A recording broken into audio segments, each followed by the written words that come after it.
أعوذ بالله السميع العليم من الشيطان الرجيم بسم الله الرحمن الرحيم السلام عليكم ورحمة الله وبركاته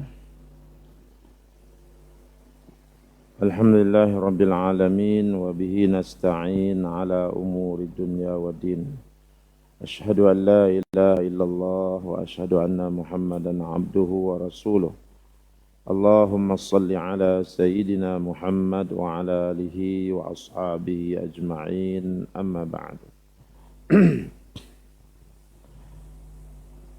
Kita sampai kepada muka surat yang ke-21. Peristiwa ketika diambang kelahiran Rasulullah sallallahu alaihi wasallam. Tajuk kita pada pagi ini bincang lagi tentang peristiwa yang berlaku sebelum Nabi kita wujud. Sebelum Nabi kita wujud lagi. Kita dah bincang banyak dah tentang perkara-perkara yang berlaku sebelum Nabi kita dilahirkan ke muka bumi ini. Dan hari ini pun kita masih lagi membincangkan peristiwa yang berlaku sebelum Nabi kita dilahirkan.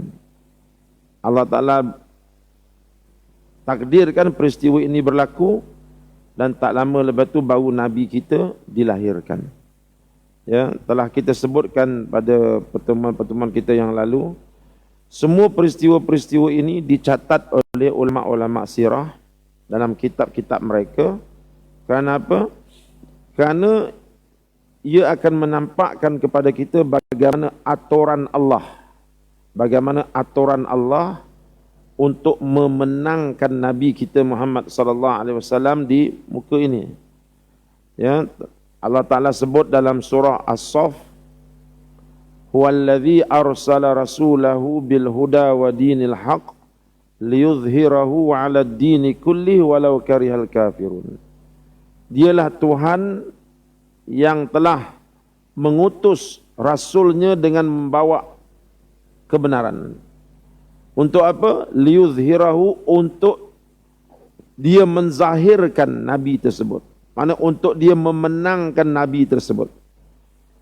Walaupun orang kafir, orang musyrik tak suka.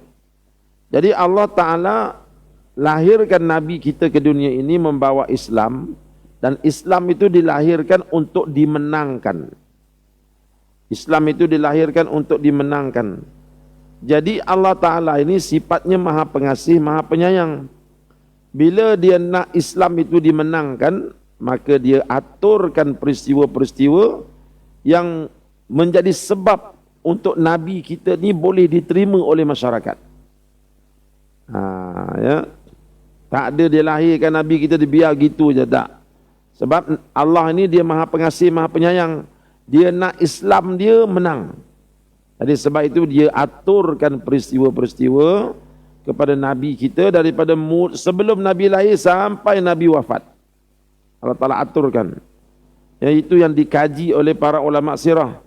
Sebab segala peristiwa yang berlaku itu dia ada kaitan antara satu sama lain. Apa kaitan dia? Kaitannya untuk dimenangkan Islam ini. Jadi pada pagi ini kita akan belajar tentang peristiwa yang berlaku di ambang kelahiran Nabi kita Muhammad sallallahu alaihi wasallam. Yaitu yang pertama, serangan tentera bergajah. Abraha al-Ashram, wakil Najasyi, yaitu Raja Habsyah di Yaman, telah membina sebuah gereja besar di Sana'a. Gereja itu dinamakan Al-Qalis. Ada seorang panglima tentera yang beragama Kristian. Dia ni datangnya daripada Habsyah. Raja-raja Habsyah pada masa itu dikenali dengan nama Najasyi. Kalau raja-raja Mesir dikenali dengan nama Fir'aun. Raja-raja Parsi dikenali dengan nama Kaisar ataupun Rom, Kaisar. Adapun raja kerajaan Habsyah dikenali dengan nama Najasyi. Najasyi. Ini bukan Najasyi yang beriman pada Nabi itu ni. Dia Najasyi ini dia nama. Macam kita lah yang di Pertuan Agong.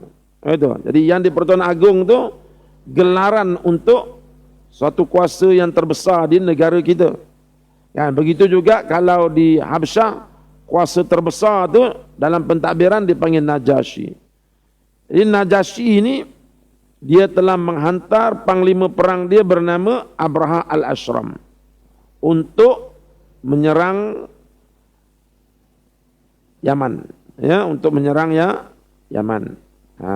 Jadi menanglah dia menang. Jadi bila dia menang tu, dia mula mentadbir negeri Yaman. Ya, dia takbir negeri Yaman ni dan dia sebarkan ajaran Nasara, sebab Abraha ni dia Nasara. Gelaran dia Abraha al-Ashram. Mengapa panggil al-Ashram? Al-Ashram tu maknanya yang terbelah. Kalau kita tengok muka dia, saya pun tak ada masa dia dilahirkan, ya tahu. Cuma al-Ashram tu artinya terbelah. Panglima perang Abraha ni satu ketika dia pergi perang, orang libas pedang tu kena pipi dia, jadi terbelah pipi dia. Jadi dia punya parut dia tu masih ada lagi. Sebab tu dia panggil Abraha al-Ashram. Abraha yang terbelah pipinya. Nak menandakan bahawa dia ni betul-betul panglima lah ni. Ya, dia orang yang licin, pipi kepala pelicin, itu lembut sikit orangnya. Kan? Tapi kita budak-budak kampung ni kepala terbelah sana, terbelah sini, mandi lombong, jatuh sana, itu yang hebatnya tu. Kan? Jadi Abraha ni muka dia terbelah. Jadi bila dia dihantar oleh Najasyi pergi ke Yaman, dia dapat takluk negeri Yaman daripada penguasaan orang-orang Yahudi. Ya, dia kuasai orang-orang Yahudi. Jadi dia perintah Yaman dan dia cuba menasarakan Yaman ni. Cuma pada waktu itu dia menghadapi orang kata saingan daripada orang-orang Arab di kota Mekah. Kan? Jadi dia tengok di Mekah ni bagus. Setiap tahun orang akan datang ke Mekah, pergi ke Kaabah, ya, buat ibadat haji. Dia kaji tu, dia tengok kalaulah dia boleh buat begitu di Yaman, tentu ini akan menaikkan ekonomi dia. Kan? Sebab bila orang datang tu, dia anggap benda tu sebagai satu industri pelancongan. Bila orang datang, hotel akan laku, barang-barang akan laku. Jadi ekonomi naik. Jadi dia tengok, aku nak buatlah macam Mekah ni, macam Kaabah ni, supaya orang datang ke Yaman, nanti ekonomi Yaman naik, peluang pekerjaan akan terbuka banyak, peniaga-peniaga akan untung. Jadi dia buatlah satu gereja yang sangat cantik daripada emas. Ya, sebab dia kata, kalau Kaabah tu daripada batu buruk pun orang datang, aku buat gereja daripada emas, tentu berlonggok orang datang. Ya, tapi dia lupa asas pembinaan Kaabah itu bukanlah pada cantik atau buruknya. Asas pembinaan Kaabah itu ialah untuk membina rumah Allah di atas dunia ini. Kemudian orang-orang tu datang tu, mereka datang dengan apa? Dengan rahmat daripada Allah.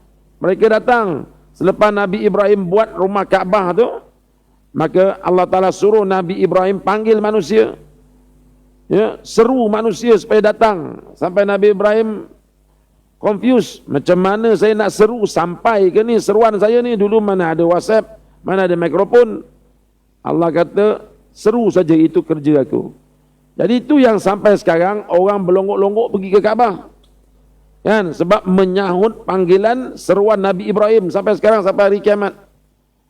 Cuma sekarang ni stop sekejap sebab ada COVID-19. Itu pun orang sedih. Sedih kita tengok gambar tu pun, Allah sedihnya kita. Jadi yang Abraha dia tak tahu benda ni. Dia ingat semata-mata rumah tu ada tarikan ke, ada apa ke. Dia lupa, dia tak tahu maklumat ini. Jadi dia pun cuba lawan Kaabah tersebut dengan banner satu gereja daripada emas yang cantik lah. Harapannya ramai orang akan datang ke tempat dia, lebih ramai daripada Kaabah. Tapi orang tak datang.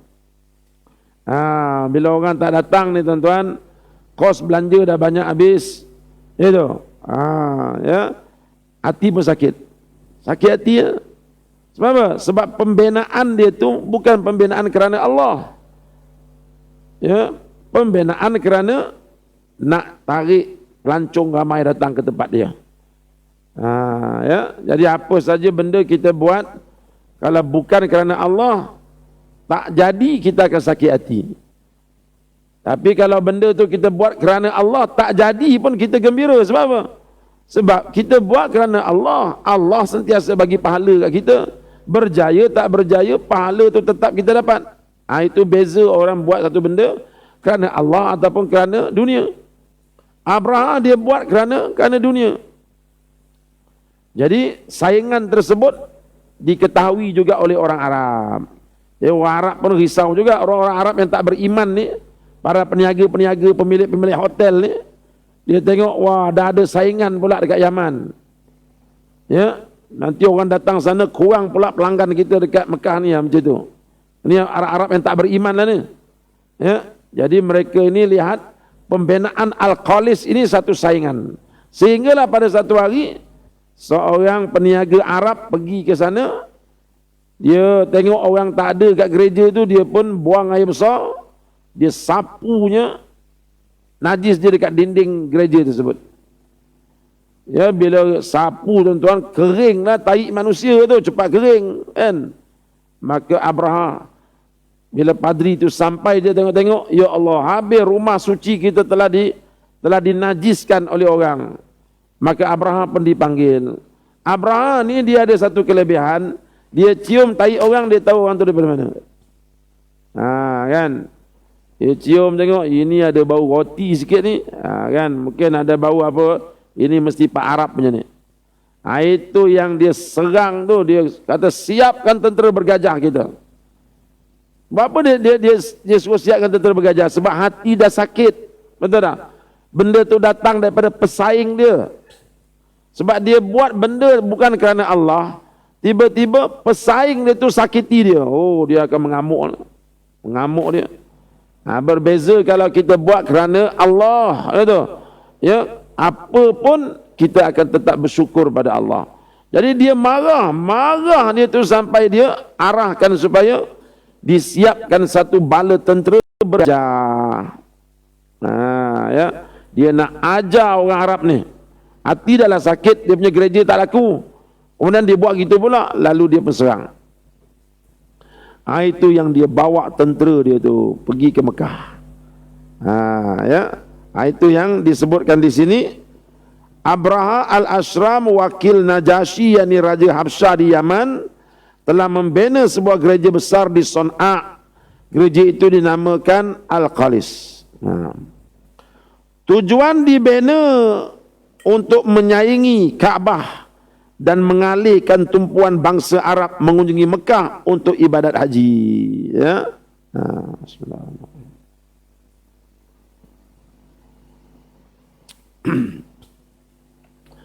Ya, orang-orang yang tidak beriman kepada hari akhirat ni, tuan, dia buat apa benda semua kerana dunia. Ya, itu yang jadi macam tu. Ya. Bila kita tengok masa Nabi berjaya menawan Kaabah dalam peristiwa pembukaan kota Mekah, ya, yang berlaku pada tahun berapa? 8 Hijrah. Kan Nabi berjaya tawan kota Mekah.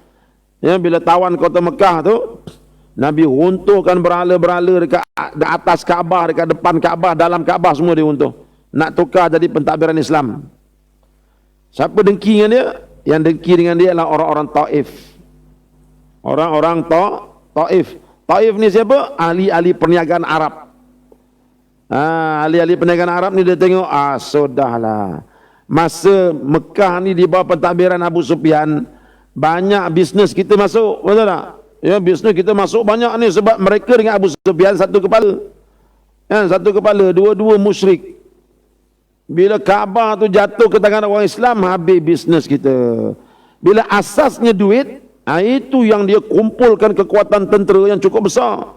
Nabi kita baru masuk Mekah seminggu, mereka sediakan bala tentera daripada Taif. Itu yang berlaku peperangan Hunain. Peperangan Hunain itu berlaku kerana apa? Karena ahli-ahli perniagaan daripada Taif nak rebut ya, peluang perniagaan besar yang ada di Mekah. Selama ni Abu Sufyan yang dapat. Sekarang ni dapat pada Rasulullah pula. Dia kata kita kena kalahkan orang Islam supaya Mekah tu jatuh ke tangan kita, kita boleh buat bisnes lagi besar. Dia asasnya duit. Asasnya duit, asasnya dunia. Itu dia jadi gitu tu. Ya, tapi semua orang yang bertindak atas asas dunia semua dikalahkan oleh Allah. Abrahah kalah, tentera Hunain kalah. Sebab apa? Sebab ini rumah Allah. Kerja-kerja rumah Allah ni jangan kita asaskan atas asas dunia. Kalah kita. Kita tak boleh menang. Kan? Sebab itu buang. Kalau betul-betul nak buat kerja agama, jangan masukkan asas dunia dalam pergerakan kita, dalam kerja kita. Sebab ini kerja Allah, ini rumah Allah. Tiba-tiba nak kuasai atas asas dunia, habislah. Allah takkan izinkan. Jadi tentera Hunain kalah, nak tawan Kaabah rumah Allah atas asas bisnes. Abraha pun atas asas bisnes juga. Ya. Projek Abraha ini menimbulkan kemarahan bangsa Arab. Maka pada satu malam ada seorang Arab memasuki gereja tersebut dan membuang najis di dalamnya. Itu dia. Ya. Ini menimbulkan kemarahan Abraha. Dan beliau mengumpulkan 60,000 bala tentera beserta 13 ekor gajah menuju ke Mekah untuk meruntuhkan Kaabah. Jadi gajahnya tidaklah sampai 1,000 ekor. Itu 13 ekor, 13 ekor je. Tapi oleh kerana benda tersebut satu kepelikan pada waktu itu. Mana tentera Arab ni dia tak pernah tengok tentera bergajah. Macam kita lah. Ya, orang panggil banjir merah. Apa banjir merah? Merah sangat ke air tu? Tak adalah merah mana itu. Ya, cuma warna selut, warna lumpur. Kita pun pelik panggil banjir merah. Kan? Jadi gajah tu 13 ekor je, tapi nisbah kepada bangsa Arab, benda tu satu kepelikan. Ya, bagaimana binatang sebesar itu datang nak memerangi mereka. Kan? Ibarat kita sekarang ni bawa kereta tank lah. Orang-orang Arab ni berperang guna kuda Arab tu. Ya, jadi satu benda pelik. Benda yang sama juga berlaku semasa perang Al-Qadisiyah. Pun orang Arab tewas juga. Sebab orang Arab dia tak biasa main dengan gajah. Dia biasa main gajah ni siapa dia? Orang Thailand. Itu orang Burma, Abraha main gajah. Kalau kita tengok dalam perang Al-Qadisiyah, perang Al-Qadisiyah tu yang berlaku pada zaman Sayyidina Umar hantar Sa'ad bin Abil Waqqas berperang dengan orang-orang Parsi. Ya, orang Parsi bawa tentera bergajah juga. Kan, di peringkat awal peperangan Al-Qadisiyah orang Arab kalah, orang Islam kalah. Sebab apa? Sebab mereka tak biasa dengan teknologi gajah ni. Ya, jadi gajah tu tinggi, di atas badan gajah tu mereka buat rumah, daripada rumah tersebut mereka panah orang. Nampak tak? Di peringkat awal kuda-kuda orang Arab bila dia tengok gajah tu melompat, dia bila melompat jatuh penunggang tu, bila jatuh penunggang gajah datang langgar, lepeh di pijaknya. Itu peringkat awal perang Al-Qadisiyah yang berlaku di Iraq. Orang Islam kalah. Jadi pada masa itu Sa'ad bin Abi Waqqas tengok, sudah nak buat macam mana ni? Tiba-tiba dia dinasihatkan supaya panggil seorang pakar gajah. Itu ada satu pakar gajah di kalangan orang Arab ni yang biasa berperang lawan gajah. Siapa dia? Tulaihah. Seorang laki-laki bernama Tulaihah. Tulaihah ni siapa dia? Tulaihah bin Al-Asadi ni, dia ni lepas saja Nabi wafat, dia mengaku jadi Nabi. Dia yang selepas Nabi wafat ni mengaku jadi Nabi ramai. Itu. Antaranya Musailamatul Kadzab. Antaranya kalau Musailamatul Kadzab dia mengaku jadi Nabi, dia di daerah Bahrain. Adapun Tulaihah ni dia di daerah Syria. Itu, dia duduk di Syria tu. Bila Nabi wafat saja, Tulaiha Al-Asadi ni mengaku dia jadi Nabi. Tapi Sayyidina Abu Bakar hantar tentera, hantar Sayyidina Khalid bin Walid pergi tangkap Tulaiha. Tangkap Tulaiha tu resign dia. Aku resign, tak jadi Nabi dah. Aku taubat. Lalu dia bertaubat. Bila dia bertaubat tu, taubat dia memang taubat nasuha. Dia tak buat lagi dah. Dia jadi seorang Muslim yang baik. Dan dia ni pakar dalam bidang ini. Nampak tak? Jadi Sayyidina Umar kata, engkau pergi cari Tulaiha. Bawa Tulaiha dengan bala tentera dia untuk join tentera kita. Itu yang Tulaiha datang. Tulaiha ni pula dia tak reti merajuk. Oh tu. Ya. Dan para sahabat pula bila tengok, walaupun dulu dia pernah buat salah, tetapi dia orang Islam. Jom join tentera kita. Tulaiha kata no problem, aku tolong. Jadi dia pun tolong. Tulaiha lah yang mengatur semula pergerakan yang kedua. Apa kaedah dia? Dia kata senang aja. Kita punya penembak tepat kita, sniper kita, tembak mata gajah tu. Jangan tembak badan dia. Kalau tembak badan dia tak terasa apa. Itu. Tembak mata itu yang mereka jadikan mata gajah sebagai sasaran sniper mereka. Bila gajah tu kena tang mata, buta dia. Bila gajah buta apa jadi? Dia kesakitan, mengamuk, naik angin dia, naik minyak. Bila naik minyak, tentera-tentera Parsi ni dapat masalah. Dia pijak pula tentera-tentera Parsi ni. Kan?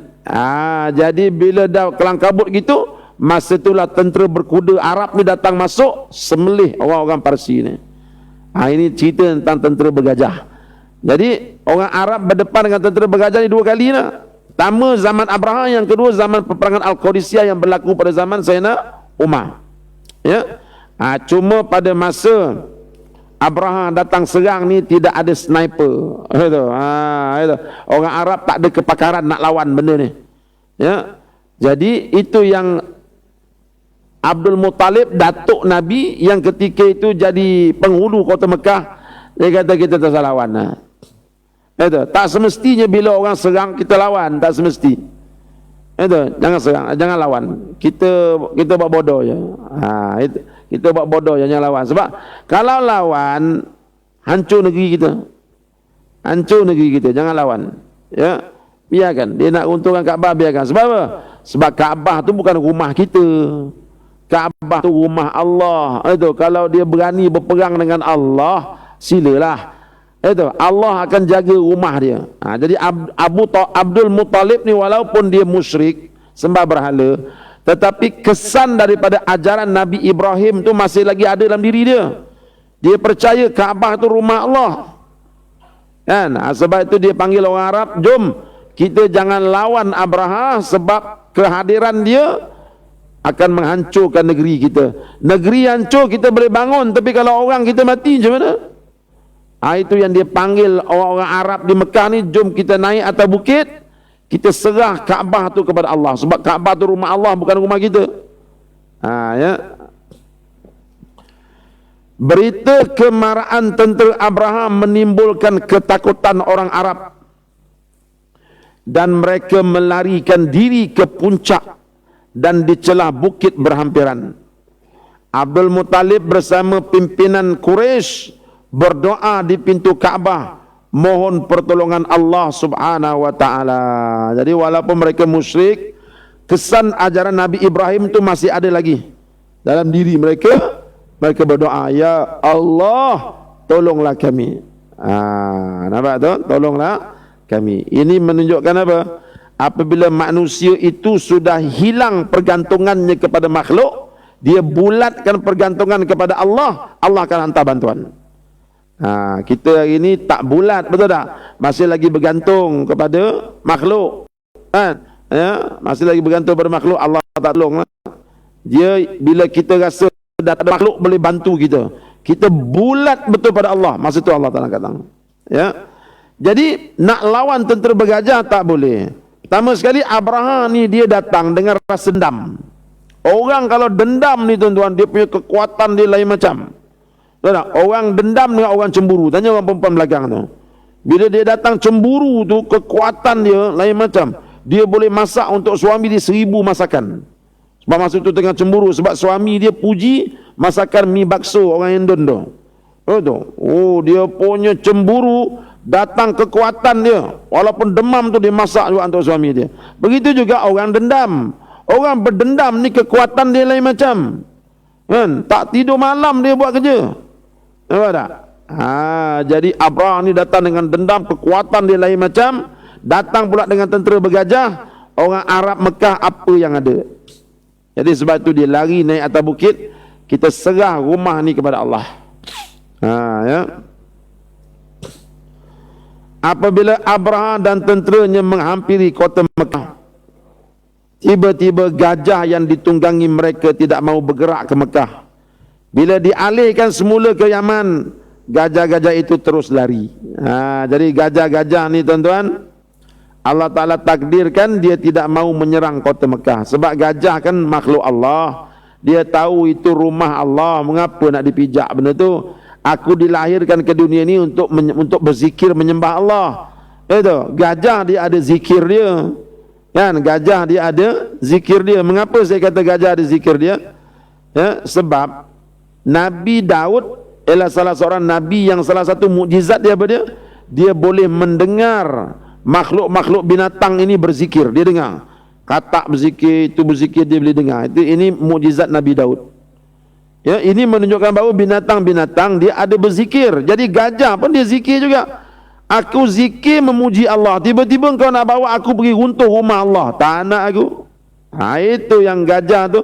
Dia nampak Mekah, signboard Mekah, dia patah balik. Pukul, bangun, tak nak dia. Tapi bila Allah mengalah ke Yaman, dia patah balik. Jadi ini menyebabkan Abraham menggunakan kekerasan kepada gajah-gajah tersebut. Supaya gajah tu bangun, ikut cakap mereka untuk runtuhkan Kaabah tersebut. Ya. Jadi sebelum mereka datang menyerang Kaabah tu telah saya ceritakan kepada tuan-tuan.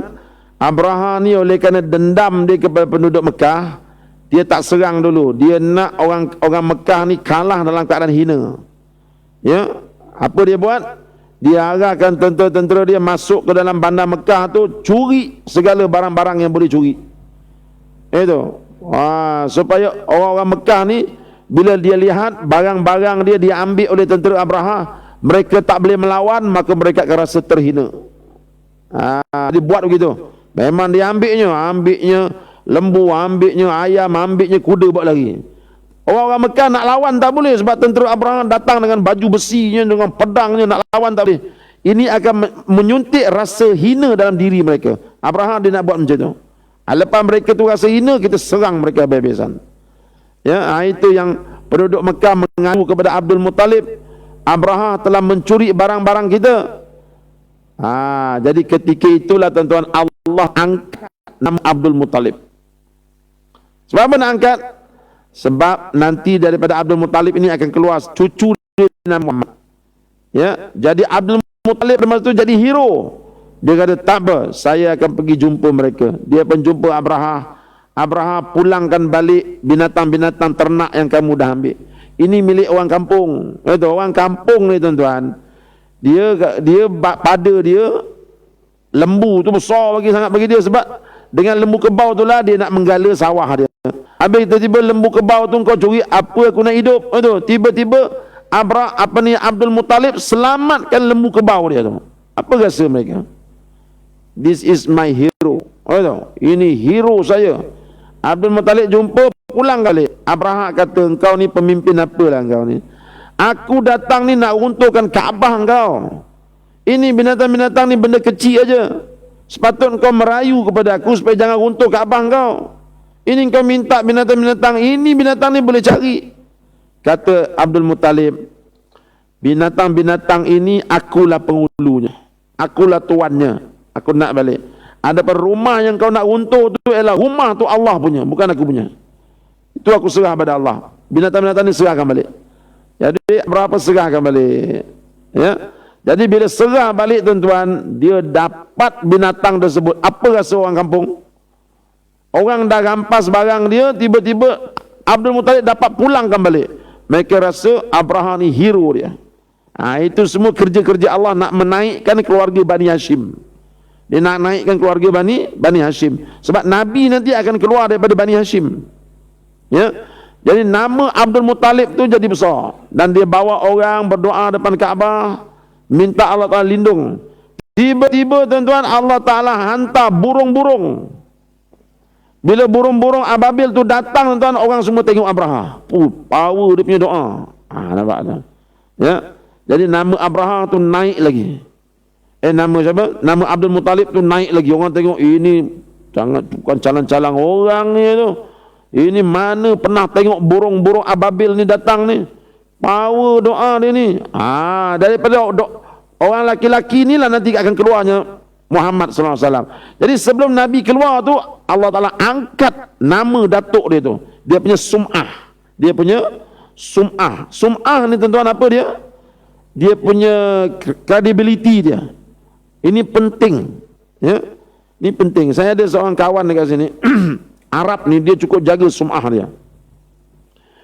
Dia ni wakil Palestin kat sini. Bukan dia tak ada kerja. Kerja dia guru tahfiz je.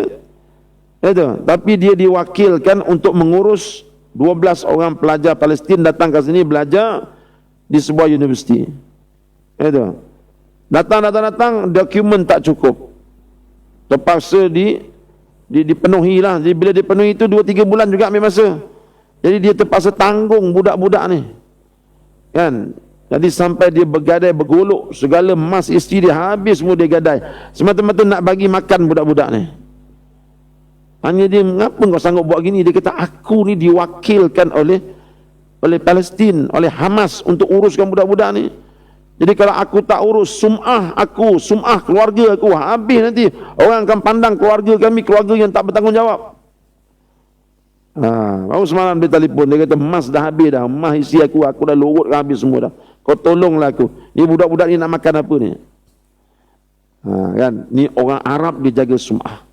Ya, sum'ah ni credibility dia. Dia punya panggil apa Melayu panggil apa credibility? Cakap orang putih je kita ni. Dia punya apa? Tak tahu lah, kita pun tak kerti nak cakap. Dia punya marwah. Dia punya marwah gitulah ya. Dia jaga. Jadi Abdul Muttalib ni Allah Ta'ala naikkan dia biar keluarga dia tu harum namanya. Nampak? Ya, kalaulah keluarga dia keluarga penjenayah tuan-tuan. Dia ni anak siapa? Anak si fulan. Oh, bapak dia tu penjenayah dulu. Bapak keluar datuk dia dulu ngedar dada habis. Tiba-tiba cucunya baca khutbah. Dia percaya ke tu? Orang akan kata gitu. Tapi Rasulullah ni bila dia keluar saja, siapa tu? Muhammad bin Abdullah bin Abdul Muttalib. Orang kata ini keturunan baik-baik ini. Kalau tidak kuah tumpah ke nasi ke mana lagi? Dari situ dia akan pergi. Allah membina persepsi itu dibina. Ya, sebab manusia bertindak pakai persepsi. Sebab itu dalam politik semua pakai persepsi, bukan benda betul pun. Dalam keadaan kelang kabut itu Allah Ta'ala menghantar tenteranya berupa burung ababil membawa batu. Setiap seekor membawa 3 biji batu sijil yang sangat keras dan panas. Sebiji di paruh dan 2 biji di kakinya. Tiada seorang pun tentera Abraha dapat melepaskan diri. Kesemuanya mati dalam keadaan ngeri. Jadi habis semua. Ya, burung ababil ni datang. Faja'lahum ka'asfim ma'kul, habis. Melut daging-daging semua ni. Bila kena dengan batu sijil tu. Ya.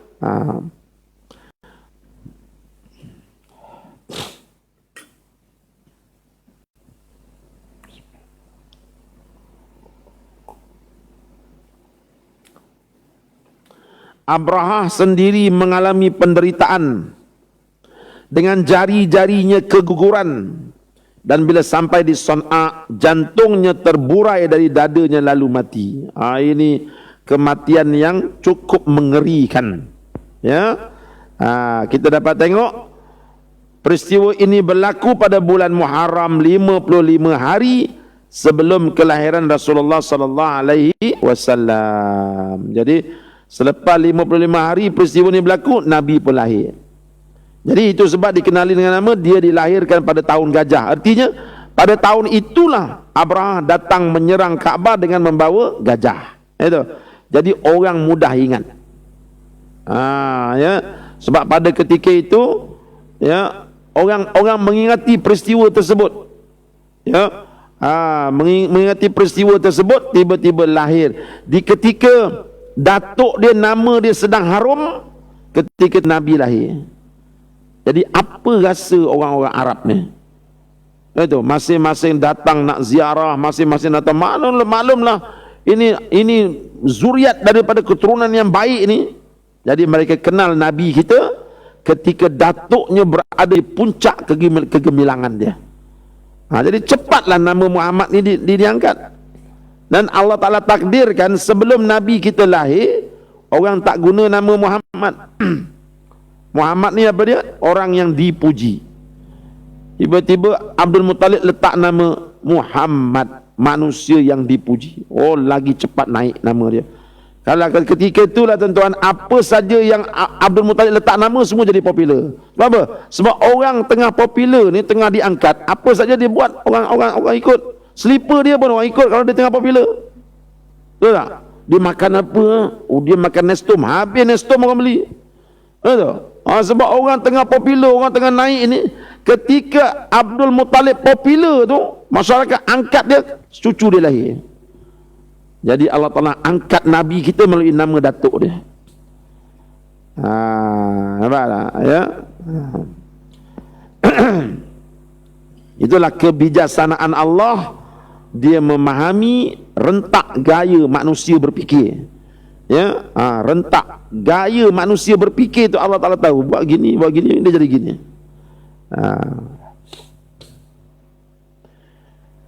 Firman Allah Subhanahu wa Ta'ala, Bismillahirrahmanirrahim. Alam tara kaifa fa'ala rabbuka bi ashabil fil. Alam yaj'al kaidahum fi tadlilin wa arsala alaihim tayran ababil tarmihim bihijaratin min sijil faj'alahum ka'asfin ma'kul. Tengok ni.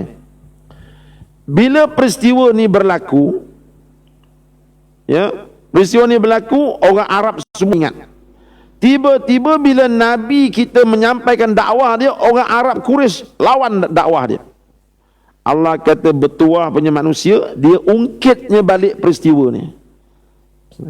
Dia ungkit balik peristiwa ni. Ya. Mula dia ungkit. Ya, Allah Ta'ala ni salah satu cara dia nak menyedarkan manusia, dia ungkitnya balik peristiwa-peristiwa ni supaya manusia tu rasa Allah berdosa aku pada Allah. Besar jasa dia. Macam kita lah kan. Kita kan dengan anak-anak biasa gitu kan. Ya, anak-anak tak balik datang ziarah kita, kita tinggal dengan isteri kita. Main dengan kucing berdua dengan isteri, betul tak? Anak-anak tak balik, kita pun telefon. Ya. Dulu, habis mula dulu. Anak kita berasa sayu. Iyalah ya, kami ambil cuti sebulan nak balik kampung. Ingat tak dulu masa tu ayah terpaksa cuci pinggan dekat restoran mamak. Ingat tak dulu masa tu kau nak ambil SPM, nak tuition tak ada duit, ayah basuh pinggan kat kedai mamak. Itu. Ya, kau tengok tak macam mana ayah balik kerja letih kan, ya, terbungkang dekat kursian panjang tu. Ya, tak kesian ke ayah, anak dia ingat balik menitik air mata lah ya. Ya, saya balik. Allah Ta'ala guna strategi gitulah. Jadi bila orang Arab lawan Rasulullah, masa tu Rasulullah menyampaikan dakwah, Allah Ta'ala ungkit balik peristiwa tersebut. Orang-orang Quraisy, apakah kamu tidak memerhatikan bagaimana Tuhanmu telah bertindak terhadap tentera bergajah? Itu, kamu berani lawan Muhammad. Muhammad ini utusan aku. Itu, utusan aku punya Nabi ni. Rumah aku dulu orang hancurkan, apa aku buat? Sekarang kau berani hancurkan Muhammad. Ibaratnya gitulah. Kan? Dulu aku pernah selamatkan negeri kamu daripada diserang di Abraha. Abraha tu kamu sendiri pun lari bila nak lawan dengan dia. Tiba-tiba aku datang membantu kamu. Kamu tak nampak ke baiknya aku pada kamu? Hari ini aku hantar rasul aku supaya kamu ikut dia, kamu tak ikut. Aku buat baik pada kamu, ni balasan kamu pada aku. Allah Ta'ala ungkit benda tu supaya orang-orang Quraisy ni berfikir balik. Ya. Apakah kamu tidak memerhatikan bagaimana Tuhanmu telah bertindak terhadap tentera bergajah? Bukankah dia telah menjadikan tipu daya mereka untuk menghancurkan Kaabah itu sia-sia? Dan dia mengirimkan kepada mereka burung yang berbondong-bondong yang melempari mereka dengan batu yang berasal daripada tanah yang terbakar. Lalu dia menjadikan mereka seperti daun-daun yang makan ulat. Daun makan ulat macam mana? Berlubang-lubang lah. Kan? Berlubang sana, berlubang sini. Itu yang jantung boleh keluar tu. Koriknya. Itu, dia koriknya. Oh, sakit tuan-tuan. Sakit. Itu. Ya. Saya itu budak-budak di sekolah kena panggil apa tu? Kudis buta. Saya sebagai guru besarnya tak kena lah. Tapi akhirnya kena juga. Oh, bila saya kena tu berbekah lagi kat kaki ni. Sebulan saya kena Ramadan tahun lepas lah. Sebulan tu kaki berikat pergi semayang. Kenapa? Sebab kudis buta ni dia berdarah. Bila berdarah kena baju tak sah semayang. Berikat lah. Berikat. Malam-malam rasa ada benda buat kerja kat kaki kita. Siapa dia tengok? Rupanya dia mengorek. Itu yang dia ada lubang tu. Sakitnya ya Allah. Itu. Ya. Jadi ketika itu saya teringat, beginilah ulat-ulat tu dia koriknya badan tentera Abraha. Itu menggeletik-geletik kawan tu. Kan? Jadi jatuh. Bila jatuh tu yang jantung terkeluar. Darah bila dia korek sini jantung ni jatuh. Daging tu jatuh. Tinggal tulang. Bila tinggal tulang macam Terminator. Bila kena seret dengan trailer kan tinggal besi tu. Kan gitu. Itu Terminator, dia besi tu. Ini orang daging dah dikoyakkan oleh ulat tu, tinggal tulang, rebah gitu je lah. Nampak tak? Jadi Allah Ta'ala ajak orang-orang Arab Quraisy ni, kamu lawan Nabi aku. Kamu ingat tak peristiwa itu berlaku dulu? Dalam peristiwa itu ada peristiwa yang menggembirakan kamu. Dalam peristiwa tersebut ada peristiwa yang menakutkan kamu. Cuba ingat balik. Jadi orang pun tengok, kita tak patut lawan dia. Ya, ini bukan calang-calang orang ni, datuk dia dulu. Datuk dia dulu. Itu. Ya, tapi kalau datuknya dulu jahat, habislah tuan-tuan. Tapi Nabi kita datuknya baik. Datuknya berpengaruh. Datuknya ada jasa besar kepada masyarakat. Ya. Jadi Allah Ta'ala ungkit balik. Kita boleh ke guna strategi ni? Kita jangan guna. Kita sebagai manusia jangan ungkit kebaikan kita. Ya, jangan bila tuan-tuan besok nak bertanding jadi wakil rakyat kat sini tuan-tuan ungkit. Surau tu saya yang banner dulu. Itu janganlah. Ya. Ini Allah Ta'ala punya strategi. Kita jangan. Kita kebaikan kita lupakan. Dia ada dua benda atas dunia ni yang kita kena lupakan. Apa dia? Kebaikan yang kita buat pada orang dan kejahatan yang orang buat pada kita. Dua-dua mesti dilupakan. Jangan dibawa-bawa dalam kehidupan kita. Ya. Adapun Allah dia ungkit. Ini cara dia. Itu ya. Cara dia. Dengan anak-anak pun jangan ungkit. Habis pahala-pahala kita Allah Ta'ala delete nanti. Ya. Tapi kalau kita dengan Allah boleh. Itu dipanggil apa tu? Tawassul. Bertawassul dengan amalan kebaikan boleh. Itu kereta kita rosak dekat tengah-tengah hutan tu, tak ada siapa yang lalu pukul 3 pagi. Itu kita tengok babi hutan lalu tepi-tepi kita. Sudahlah, babi hutan lalu, gajah lalu.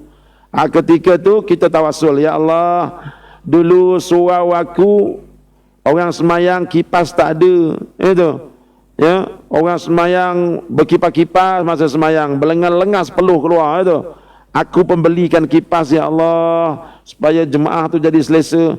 Kalau kebaikan aku ni kau terima, tolong aku ya Allah. Itu boleh tawassul. Kita ungkit kebaikan kita depan Allah, bukan depan manusia, depan Allah. Itu dipanggil bertawassul dengan amal kebaikan sendiri. Itu tak apa. Nanti Allah Ta'ala insya-Allah hantarkan pertolongannya. Jadi ini peristiwa bergajah yang Allah Ta'ala setkan ia berlaku 55 hari sebelum Nabi kita diangkat menjadi Rasul. Jom kita tengok pula. Gambar-gambar ni seronok juga tengoknya tu. Oh, kalau besar tu lah gajahnya, macam mana nak lawan tu? Tengok burung ababil menggugurkan dia punya bom tu, bergelimpangan tentera-tentera Abraha. Ya, baik. Mari kita tengok dialog surat yang ke-24. Dialog Abdul Muttalib dengan Abraha menjelang serangan tentera bergajah. Abdul Muttalib kata apa? Hajat saya hanya minta dikembalikan 200 ekor unta kepunyaan saya. Itu saya cerita tadi tu. Dia pergi jumpa, pulanglah balik, saya punya unta 200 ekor ni. Abraha terperanjat hingga menitiskan air mata. Kata Abraha, adakah hanya meminta 200 ekor unta saja, tetapi membiarkan Kaabah yang merupakan simbol warisan agama anda dan datuk nenek anda dirobohkan, yang mana tujuan saya adalah untuk merobohkannya? Maknanya kau ni apalah kau ni? Unta 200 ekor yang kau minta. Aku datang nak runtuh Kaabah tu.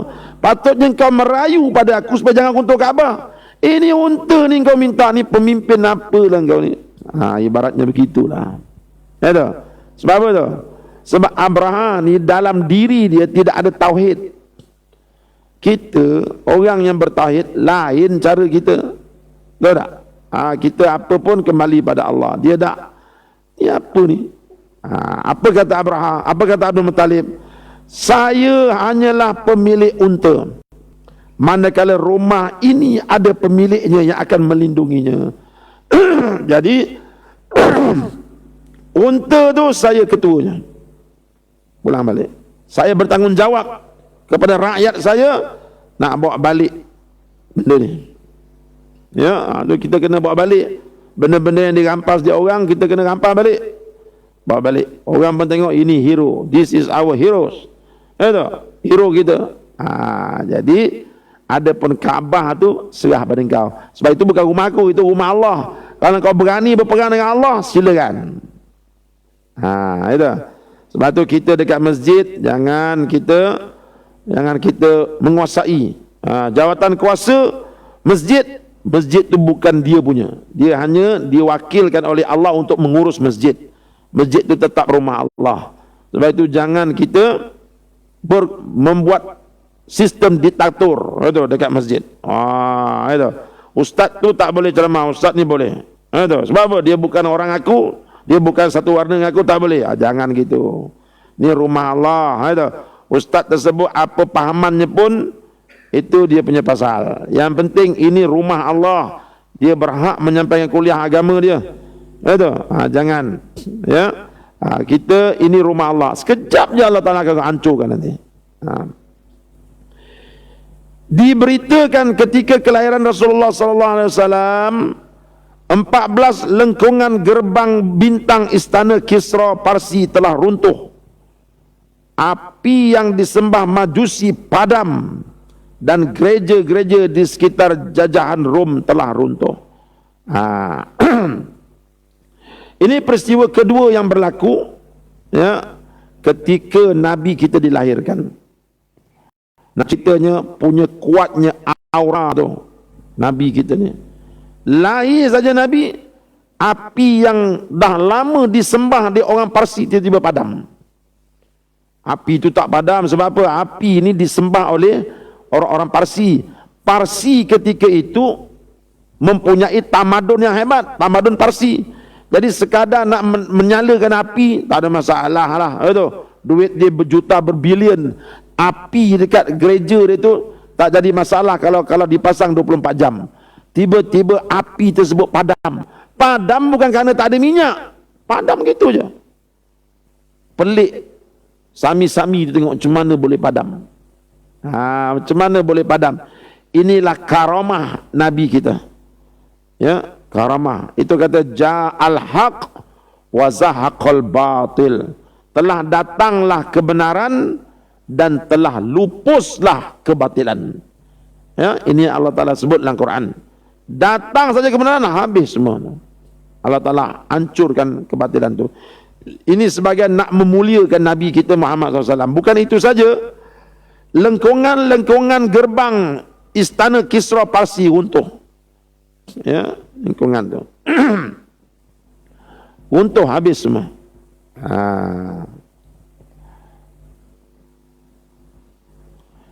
Dan api yang disembah oleh Majusi padam, serta gereja-gereja di sekitar jajahan Rom telah runtuh. Maksud jajahan Rom ni ialah di Istanbul, Rom Timur, ya, bukan Rom Barat. Kalau kita belajar sejarah Islam, bila sebut Rom, Rom itu adalah Rom Timur, bukan Rom Barat. Rom Barat itu bawa daripada Turki, Hungary, Bulgaria sampai ke Spain, itu Rom Barat. Ini maksudnya Rom sebelah timur. Ya, maksudnya Syria, Jordan, ya, inilah dekat situ. Itu maksud Rom Timur di situ. Jadi hancur, runtuh gereja-gereja tersebut ketika Nabi dilahirkan. Ya. Percambahan minda. Adakah penciptaan jet pejuang dan pengebom adalah berdasarkan kajian barat tentang surah Fil yang menceritakan ciri-ciri burung ababil? Wallahu alam. Ya, jadi manusia tengok burung, maka siapa tu yang keluarga Wright bersaudara ke apa? Ya, saya belajar masa darjah 1 tu, Wright bersaudara yang buat kapal terbang. Ya, tapi sebenarnya yang mula-mula sekali cuba untuk terbang adalah orang Islam, Al-Firnas. Firnas bin apa tu, yang dia buat kepak terbang daripada bukit, mati. Ya, mana dia tengok, dia cuba untuk cari jalan bagaimana manusia boleh terbang. Tapi Allah Ta'ala jelmakan ilmu itu pada Wright bersaudara, akhir sekali besi boleh terbang. Ya, ya. Jadi kita kongsi teknologi itu dengan mereka. Tapi semua teknologi ni akan habis semua. Semua teknologi yang ada di atas muka bumi ni semuanya akan berakhir, tak lama lagi.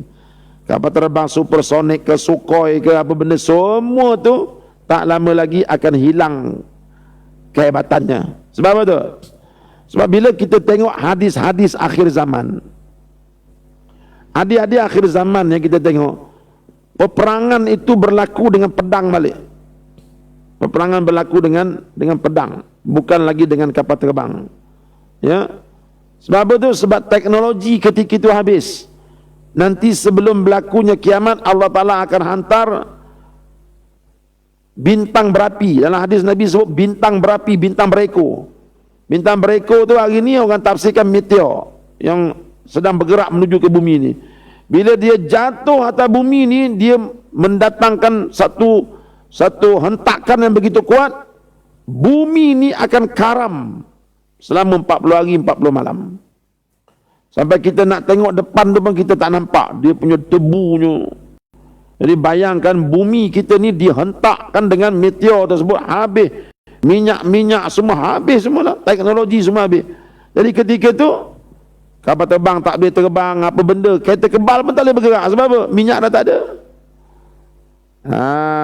Itu. Jadi bila semua tu tak ada, manusia akan kembali semula berperang dengan pedang. Tu yang kita hari ni persiapkanlah diri, belajarlah sikit-sikit pedang, pegang benda-benda tu, betul? Ya, berlari sikit. Masa tu orang perang dah tak naik kapal terbang dah, perang naik kuda balik. Kembali kepada zaman asal, sebab segala teknologi akan dibatalkan oleh Allah tak lama lagi. Benarkah orang Islam menjadi orang yang pertama mencipta kapal terbang? Bincangkan. Ini dia suruh kita bincangkanlah. Ya, jom kita sama-sama bincangkan. Itu ialah orang Islam, ya, yang pertama sekali fikir bagaimana manusia itu boleh terbang. Jadi maknanya kita belajarlah daripada sirah ini, mengambil pengajaran-pengajaran yang berguna. Ya, ada soalan?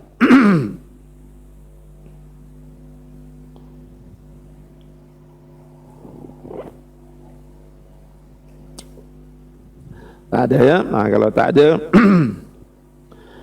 kita berhenti sekadar itu sebab jam nak pukul 8 ni. Nanti kita masuk kepada tajuk keputeraan Rasulullah sallallahu alaihi wasallam dan penyusuannya. Ya. Aqulu qawli hadza wa astaghfirullahal azim li wa lakum. Assalamualaikum warahmatullahi wabarakatuh. Bismillahirrahmanirrahim. Alhamdulillahirabbil alamin. Wassalatu wassalamu ala rasulil amin wa ala alihi wa sahbihi ajma'in. Allahumma nawwir qulubana binuri hidayatika kama nawartal arda binuri syamsika badan abada. Ya Allah, terangi hati kami dengan cahaya hidayah darimu seperti mana Kau telah terangkan dunia ini dengan cahaya matahari-Mu. Rabbana atina fid dunya hasanah wa fil akhirati hasanah wa qina adzabannar. Walhamdulillahi rabbil alamin. Taqabbalallahu minkum.